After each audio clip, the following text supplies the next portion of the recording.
நரம்புனால வர பிரச்சனைகள் அப்படின்னு பார்த்தீங்கன்னா, எந்த மாதிரியான டிசீஸ் பொதுவா இருக்கு சார்? உலகத்துல முக்கியமா வந்தது, மூளையில தலை இருக்கிற வரைக்கும் தலைவலி இருக்கும். அந்த தலைவலி தான் காமன்.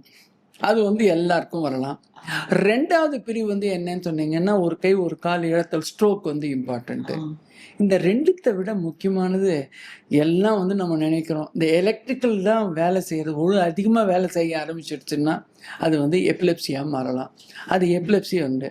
இது எல்லாத்த விட நமக்கு இப்ப இருக்கிறது என்னன்னா, ஞாபக சக்தின்னு ஒண்ணு இருக்கு. அது போச்சுன்னா யூ கெட் டிமென்ஷியா.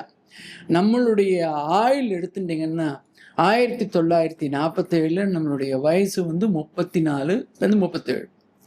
இன்னைக்கு ஒவ்வொரு இந்தியன் ஒவ்வொரு இதுலயும் எடுத்ததுல பார்த்தீங்கன்னா 74. அந்த அளவுக்கு நம்ம முன்னேறி இருக்கோம். இந்த வயது அதிகமாக அதிகமாக இந்த மறதி நோயின்றது வரலாம்.